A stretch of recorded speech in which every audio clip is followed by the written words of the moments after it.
De volta com Boa Tarde Cidadão na Band Natal, chegando em todo o Rio Grande do Norte. Agora vamos conversar com André Horta, secretário de Tributação do Rio Grande do Norte e também presidente do Conselho Nacional dos Secretários de Fazenda, né? Seja bem-vindo ao nosso Boa Tarde Cidadão. Boa tarde, Robson. Obrigado pelo convite. Um prazer tê-lo conosco. Eu inicio a nossa entrevista conversando um pouco, pedindo que você compartilhe com o nosso telespectador a visão que você tem na área da tributação, mas se puder acrescentar até um pouco mais do que conhece das outras áreas, mas da situação que se encontra não só o estado do Rio Grande do Norte, mas o Brasil nesta matéria de dificuldades, de crises que as máquinas públicas têm enfrentado. Robson, a crise econômica, ela é sentida, né? Ela é sentida socialmente com o imediato, com o que está acontecendo hoje, agora, ontem, né? Porque é que o meu salário não está na conta. Então, quando a gente vai explicar o problema estrutural dos estados brasileiros, esse assunto dá uma certa ansiedade em quem ouve, porque se quer soluções imediatas, né, para algo que foi se depositando ao longo do tempo. O que se faz no nosso estado há mais de 30 anos, né? O que se faz em crise econômica nesses casos, o que o governo sempre fez quando a crise federativa se tornar mais aguda, era dar alguma ajuda na área de crédito, né? Você dá um empréstimo e você ajuda a superar aquele período de queda de receitas. É o que devia estar acontecendo agora, né? Na verdade, é o que se fez parcialmente com os estados do Sul e Sudeste quando se aprovou a Lei Complementar 156. Estados mais ricos, inclusive, né? Que pegaram 95% do total do que a lei, né, estendeu de folga financeira. Nós tivemos um diferencial. Você viu até no jornal um procurador não foi falando que não posso dar esse empréstimo de 600 milhões para o Rio Grande do Norte, porque senão depois todos os estados vão querer uma ajuda especial. Mas não já tiveram, né? Já foi feito isso. Essa é a questão. Já foi feito isso. E essa ajuda anômala, essa ajuda oblíqua, essa ajuda heterogênea, ela aconteceu e nos excluiu no momento que aconteceu. Sob o argumento na época de que o Rio Grande do Norte estava bem, estava equilibrado, estaria saneado, não precisaria de ajuda, né? Na época. Final de 2014... no final do governo anterior, a folha de janeiro, ela só conseguiu ser paga, você lembra, Robson, porque se uniu os fundos previdenciários. Isso. Se não houvesse aquilo, então a gente não teria conseguido passar. Quer dizer, já teria morrido em 2014, né? Antes mesmo de começar a grande crise nacional, a gente já estava enfrentando uma situação especial, né? A governadora anterior, Rosalba Ciarline, já equilibrou as contas utilizando o fundo previdenciário, né? O recurso do fundo previdenciário. Para pagar dezembro de 2014. Exato. E depois veio a repatriação de receitas por parte da União, que compartilhou com os estados e municípios e deu mais um suspiro. Mas esse ano parece que não teve nada.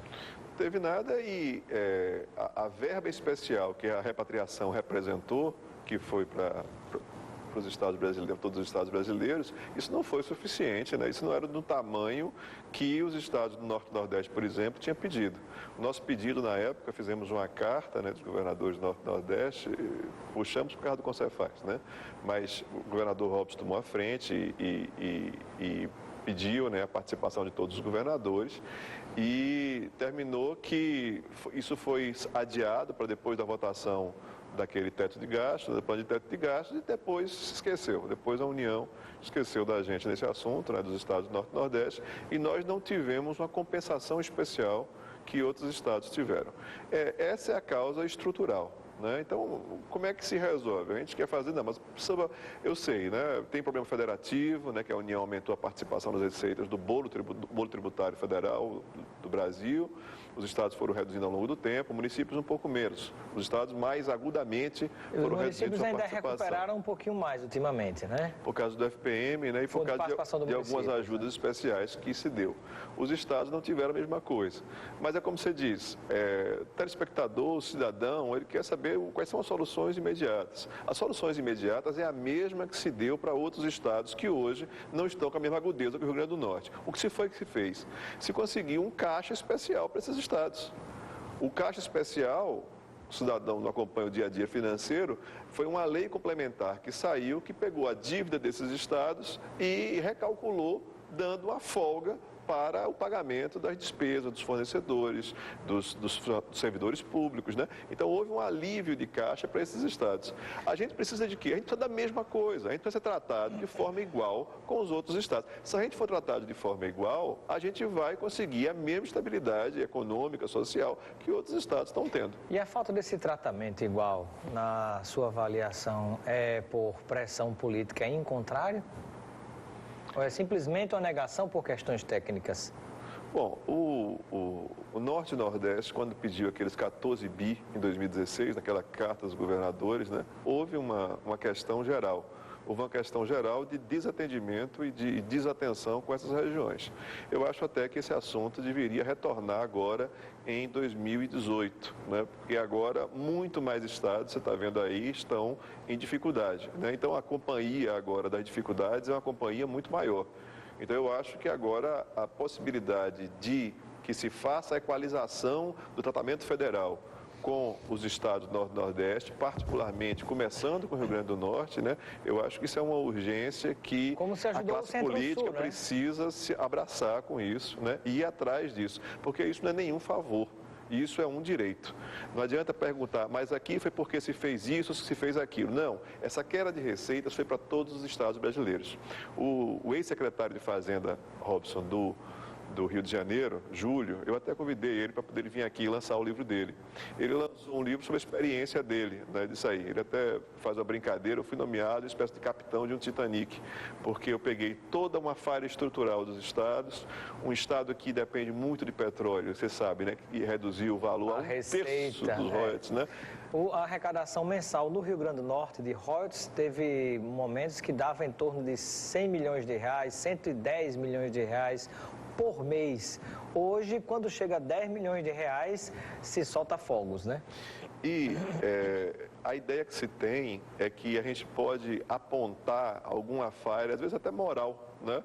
Para poder justificar a crise. Foi a corrupção, todos esses dados o Júlio colocou no livro dele, né, mostrando, né, como isso é pequeno, perto do dano que a estrutura brasileira federativa ela está comprometida. O bolo tributário nacional, toda a receita que se arrecada na nação, ele é mal distribuído, né? Há uma concentração muito forte nas mãos do presidente da República, do governo federal, menos ainda para os estados e para os municípios, né? Então é como uma pirâmide invertida, né?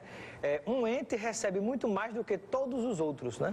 Daí quando a gente compara, por exemplo, por que é que um professor de uma escola municipal ganha menos que um professor da escola estadual, que ganha menos que um professor de uma universidade federal. E assim com o juiz, e assim com o delegado de polícia federal para um delegado de polícia estadual. E quando você compara, você vê que a receita federal é muito maior, muito superior.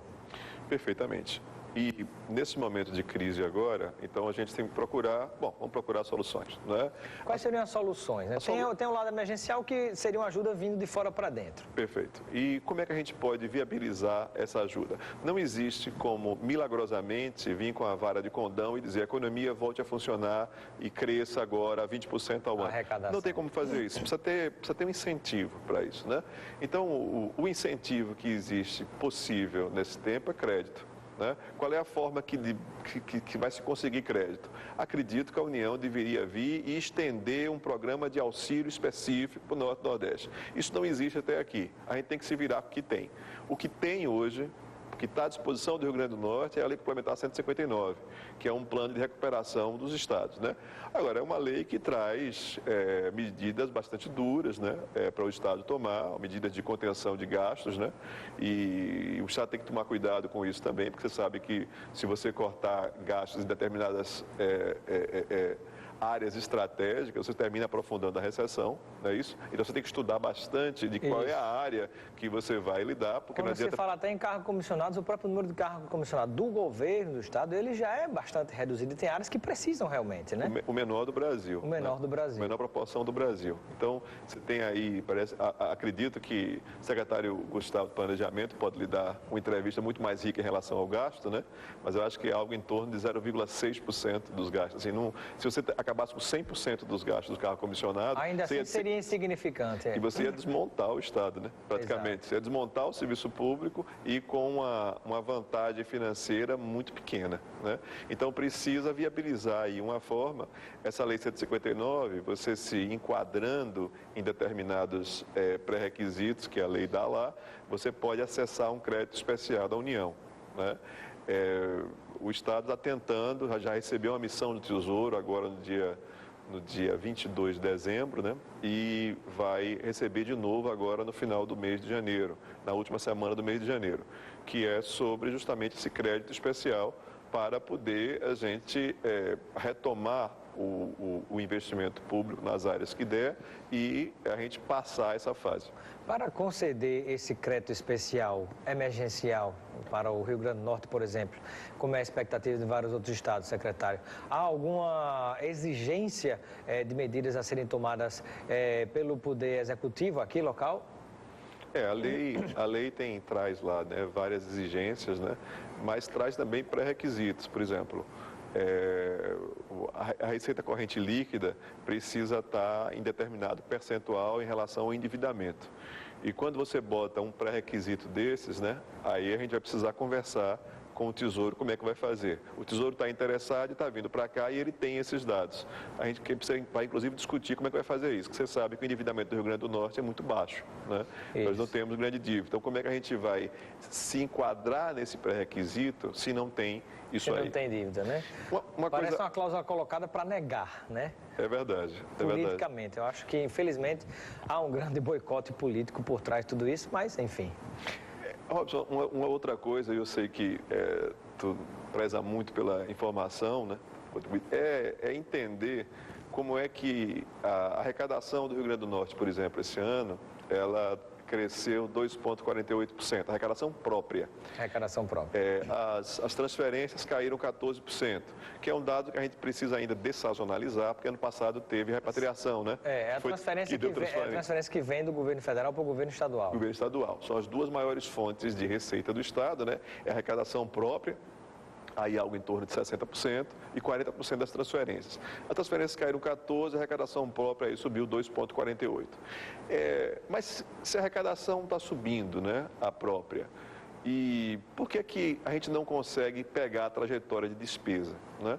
É preciso que se entenda o que foi o ano de 2015. O ano de 2015 foi um ano onde tivemos, por exemplo, na arrecadação própria, crescimento de arrecadação real, ou seja, acima da inflação, em apenas 2 meses do ano, janeiro e agosto. Todos os meses do ano nós tivemos queda de arrecadação. Tem algumas... tem muita informação e contra-informação também que acaba circulando, oficialmente e extraoficialmente, dizendo que teria acontecido uma arrecadação, um recorde de arrecadação teria sido batido, teria crescido muito, né? Mas me parece, então, que não condiz bem com a realidade. É verdade. O que você tem que entender é o seguinte, houve recordes de arrecadação própria, houve esse esforço administrativo, né? O Estado está de parabéns com o seu esforço administrativo, houve isso, mas entenda-se o contexto. Em 2015, houve uma grande queda de arrecadação própria. E o crescimento não compensou. A arrecadação é comparada com o ano anterior. Então, em relação ao ano anterior, nós temos tido uma subida vitoriosa, heróica, né? 2,48% real esse ano, né? E houve recordes heróicos, houve um esforço administrativo muito representativo. Agora, as despesas se descolaram das receitas em 2014 já. Em 2014 a gente fechou artificialmente o ano com a junção do fundo. E ela continuou seu crescimento natural. E a gente em 2015 caiu e depois de 2016 ficou quase igual à arrecadação, 0,06% de crescimento, né? Em 2017 já foi substancial, 2,46%. Mas a gente perdeu a trajetória. Há um gap aqui que a gente só vai pegar essas despesas mais à frente. E como é que a gente vai pegar mais à frente? Com alguma coisa que nos faça, né, passar esse tempo onde há essa diferença. E há um detalhe também importante a se acrescentar, é que justamente pelo medo de grande parte das pessoas com a reforma com a reforma previdenciária que vem sendo anunciada pelo presidente Michel Temer, houve uma chuva de aposentadorias precipitadas, né, que são pessoas que poderiam continuar mais tempo, mas ficaram com medo do que vinha por aí nesse pacote do presidente Michel Temer em relação à Previdência, e aí precipitou que muita gente se aposentasse, né? Pela informação do secretário Gustavo Nogueira, do Planejamento do Estado, mas, se não me falha a memória, mais de 35% dos servidores se entrevistaram, se aposentaram, mais de um terço dos servidores se aposentou com medo desse problema previdenciário. Então, você imagine, além de deixar de contribuir como contribuir naquele mesmo patamar, ele passa a ser aposentado e o Estado ainda tem que contratar mais um, né? Como é que essa conta fecha, né? Aí, quem está na ativa se aposenta, né? Então, a despesa, quem estava na ativa, como é que a Previdência se sustenta? Quem está na ativa, você tem 4 para 1, né? Então, quem está na ativa sustenta quem está aposentado. Esse é o plano de colaboração, de cooperação, né? Plano cooperativo. Só que agora você está aposentando e a LRF não permite haver concurso público. A lei de responsabilidade fiscal, né? Então a gente não consegue repor aqueles que vão sustentar o sistema. Então existe um déficit no sistema porque a normalidade, né, ela está suspensa. Está suspensa porque você não está repondo os quadros de serviço público. E a dificuldade com a informação com o serviço público é muito grande, você sabe disso, né? O Brasil tem 11% de servidores públicos, estudo do IPEA, né? É uma das menores médias do mundo. E a gente só vê, geralmente, matéria, reportagem, como um órgão inchado, como um órgão que esteja com mais. E faz com que se tenha a imagem de que o Estado como um todo brasileiro é grande demais, é inchado demais. Não é bem assim, né? O Brasil tem 11,4% de servidor. A média da OCDE, esse país mais desenvolvido, a Alemanha, é de 22,3%, é quase o dobro da nossa, praticamente o dobro. Dinamarca tem 39% de servidor público em relação a privado, né? A nossa média é uma média bastante baixa, né? A gente tem carência de serviço público. Aqui no estado, por exemplo, tem carência na área de saúde, tem carência na área de segurança, tem carência na área de ensino, de educação. Mas ainda assim, parece que a ideia geral fica que a máquina está inchada, né? Quando na verdade a máquina é bastante deficitária e a gente precisa melhorar muito a qualidade do serviço público. Agora tem outro problema, na verdade, que são talvez não a quantidade de servidores, mas super salários que nós temos aí pelo país afora, que aí é um grande problema. Agora, secretária, no plano local, né, Rio Grande do Norte, né, que ajustes serão feitos em sua área, que é a área da tributação, e nas outras áreas também, para tentar ajudar a minimizar, pelo menos, essa situação de crise que a gente está vivendo hoje? A maior sorte de medida, sem dúvida, vai ficar com a pasta da Secretaria de Planejamento, né, porque diz respeito a controle de despesa, controle de gasto, né? Na área de receita, nós tivemos, por exemplo, no final do ano, nós regulamentamos o Funderne, ou seja, nós reduzimos os benefícios fiscais em 10%. Né?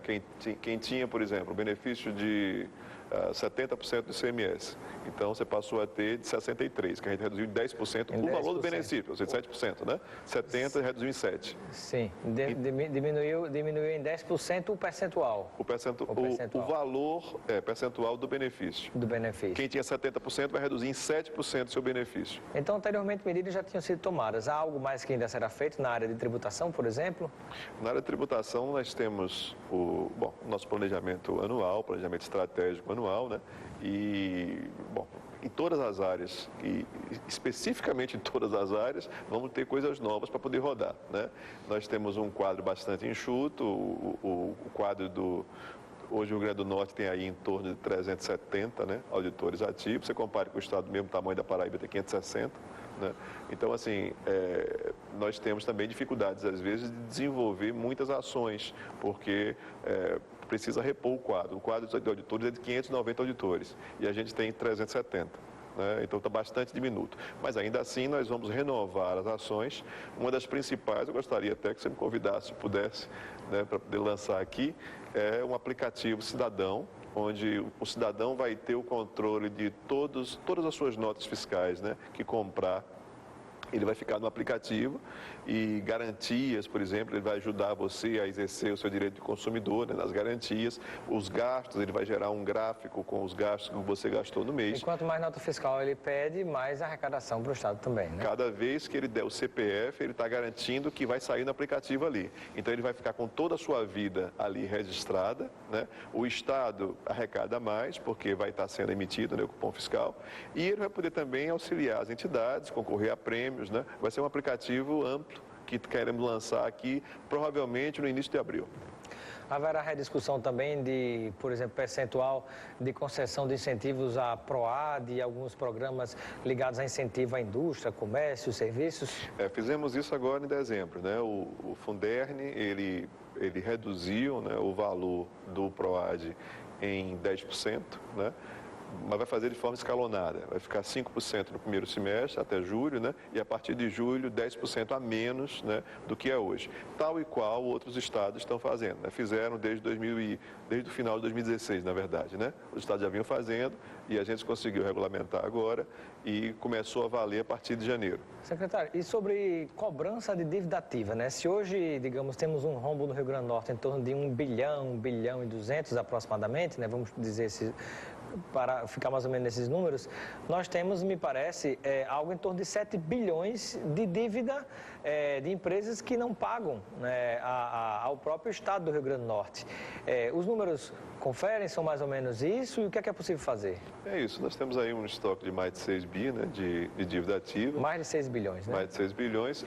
Esse estoque, assim, é um número bastante peculiar, são empresas que a boa parte delas, a grande esmagadora maioria, é quebrado, não existe, o titular não mora mais no Estado, né? São dados de uma certa dificuldade de cobrança, né? Mas, por exemplo, não teriam patrimônios rastreando por CPF, rastreando por CNPJ, dos proprietários ou até de sócios e familiares também, não seria um caminho? De repente, até negociando com bancos, não sei essas dívidas, para ver se consegue vendê-las e receber uma parte, não sei o que o secretário pensa sobre isso. Não tenha dúvida.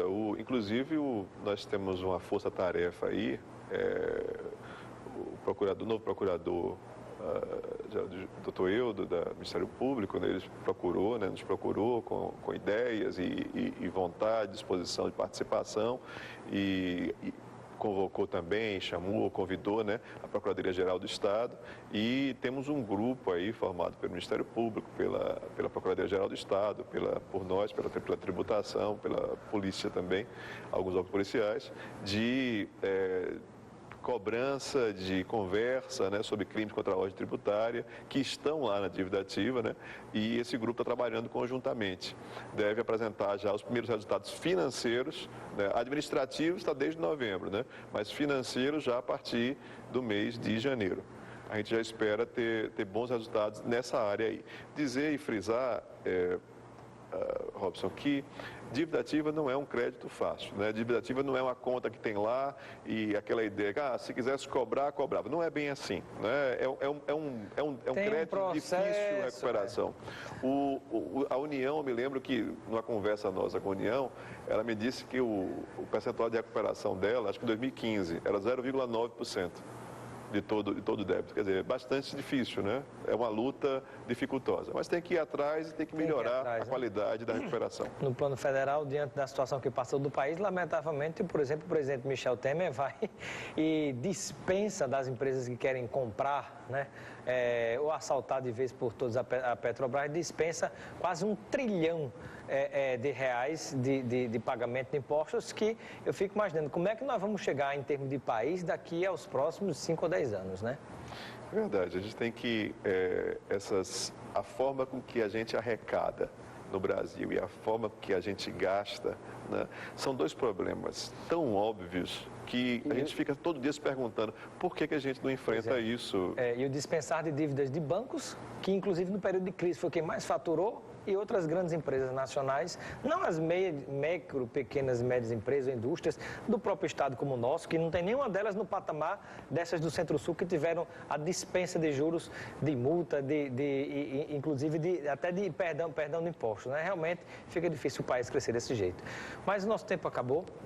Eu quero agradecer a participação do secretário de Tributação do Rio Grande do Norte, André Horta, como também ele que é presidente do Conselho Nacional dos Secretários de Tributação, dos secretários de Fazenda de todo o Brasil. Então, muito obrigado pela sua presença e esclarecimentos no Boa Tarde, Cidadão. Muito obrigado, Robson, por dar esse espaço para a gente divulgar o trabalho. Muito bem. Ficamos por aqui com Boa Tarde, Cidadão. Você continua ligado na Band Natal. Vem aí o Nordeste Urgente e Luiz Almir, o maior seresteiro do Brasil. Um abraço para Daniel Leon. Daniel Leon, aniversariante do dia. Um grande abraço e Deus te abençoe aí e acompanhe você e a sua família. Até amanhã com Boa Tarde, Cidadão.